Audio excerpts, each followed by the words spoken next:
एक गरीब लड़का था जो एक छोटे से गांव में रहता था। वो हर दिन 17 घंटे खेतों में काम करता था, केवल एक वक्त के खाने के लिए। और शॉकिंग बात यह है कि इसी लड़के ने आगे चलकर 1 लाख करोड़ की कार कंपनी बना दी। हम बात कर रहे हैं ह्यूंडई के फाउंडर चुंग जुयंग की। ह्यूंडई ने साउथ कोरिया का सबसे बड़ा डैम सोयंग और उनका first high speed train Korea train express बनाया। तो दोस्तों, आज की इस वीडियो में हम आपको कहानी बताने वाले हैं ह्यूंडई की कि कैसे एक गरीब लड़के ने ह्यूंडई जैसी बड़ी कंपनी बनाई। तो वीडियो को आखिर तक जरूर देखिएगा। चुंग जुयंग का जन्म 1950 में हुआ था, कोरिया के एक छोटे से गांव में। उनकी फैमिली की फाइनेंशियल कंडीशन इतनी खराब थी कि वो खुद की एजुकेशन भी पूरी नहीं कर पाए।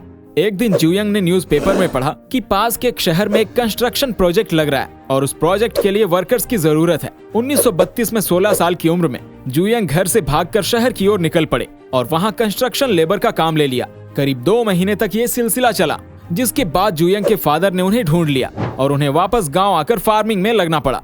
1934 में 18 साल की उम्र में वो घर से भागकर सियोल पहुंचे, जो साउथ कोरिया का कैपिटल है। वहां उन्होंने पहले एक कंस्ट्रक्शन लेबर, फिर फैक्ट्री वर्कर का काम किया और फाइनली उन्हें राइस स्टोर में एक डिलीवरी बॉय का जॉब मिला। शॉप ओनर्स उनके काम से इतना इम्प्रेस थे कि 6 महीने के अंदर ही उन्हें डिलीवरी बॉय से स्टोर का मैनेजमेंट संभालने की जिम्मेदारी मिल गई। 1937 में स्टोर के ओनर बीमार पड़ गए और उन्होंने स्टोर जुयंग के हवाले कर दिया। 22 साल की उम्र में जुयंग स्टोर एम्प्लॉय से बिजनेसमैन बन चुके थे। उस समय कोरिया में जापान का रूल था। जापानीज चाहते थे कि उनकी मिलिट्री को वॉर के समय राइस सप्लाई मिलती रहे, जिसके चलते उन्होंने सभी राइस स्टोर की ओनरशिप ले ली। जुयंग से भी उनकी राइस शॉप छीन ली गई। फिर बहुत जल्द उन्होंने 1940 में 3000 वॉन का लोन लेके ए डू सर्विस गैराज खोला, लेकिन खोलने के 1 महीने बाद ही गैराज में आग लग गई।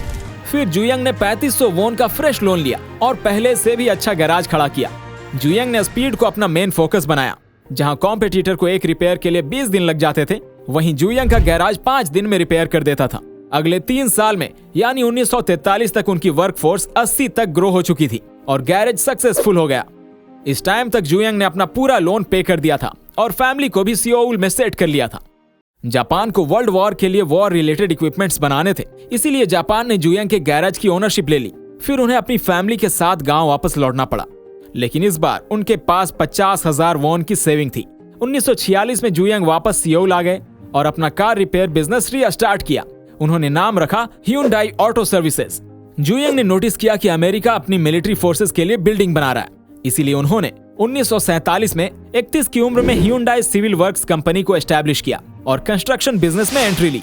1950 आते आते उनकी कंपनी को बड़े कंस्ट्रक्शन प्रोजेक्ट्स मिल रहे थे। फिर जून 1950 में नॉर्थ कोरिया ने साउथ कोरिया पे हमला कर दिया, जिस कारण जुयंग को अपना काम छोड़कर अपनी सेविंग्स के साथ बुसान शहर भागना पड़ा। इस समय यूएस आर्मी साउथ कोरिया के साथ मिलकर नॉर्थ कोरियन आर्मी से लड़ रही थी। उन्हें वेयर हाउसेज और आर्मी हेडक्वार्टर्स की जरूरत थी। जुयंग ने एक छोटी सी टीम से वापस शुरुआत की और अमेरिकन की रिक्वायरमेंट्स पूरी की।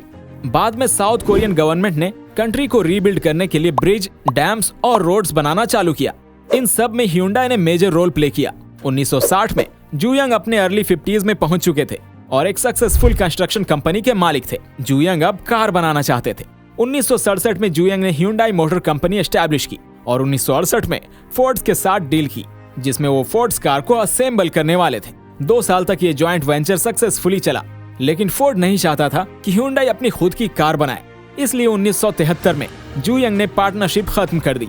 उसके बाद उन्होंने मैन्युफैक्चरिंग की टेक्नोलॉजी के लिए जनरल मोटर्स और वॉक्सवैगन जैसी कंपनी से डील करने की कोशिश की, लेकिन सब ने मना कर दिया।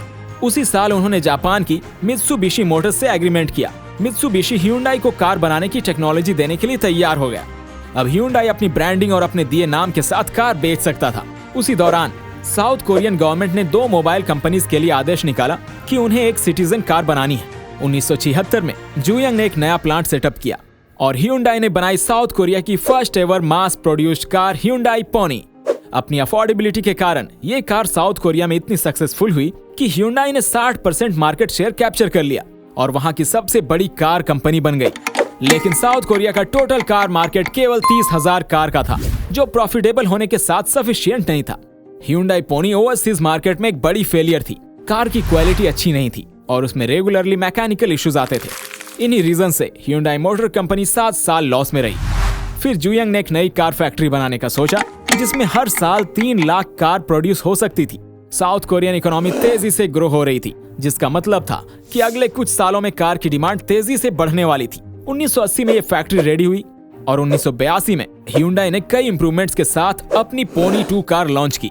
ये कार साउथ कोरिया में सुपर हिट रही और इसे अफ्रीका, लैटिन अमेरिका और कनाडा जैसी कंट्रीज में भी सक्सेसफुली एक्सपोर्ट किया गया। अगले कुछ सालों में Hyundai 4 लाख कार बेच के प्रॉफिटेबल हो चुकी थी, लेकिन वर्ल्ड का बिगेस्ट कार मार्केट यानी यूएसए को क्रैक करना अभी भी बाकी था।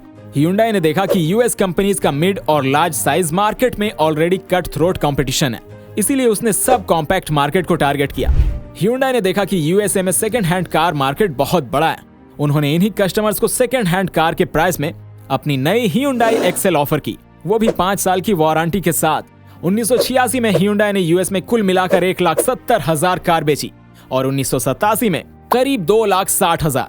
इन दोनों सालों में Hyundai Excel यूएस की इंपोर्टेड कार बन गई और इसी के साथ Hyundai ग्लोबल लेवल पे एक मेजर कार कंपनी की तरह एस्टैब्लिश हो गई। Hyundai आज वर्ल्ड की 3rd बिगेस्ट कार कंपनी है और केवल 2002 में उन्होंने करीब 40 लाख कार बेची थी।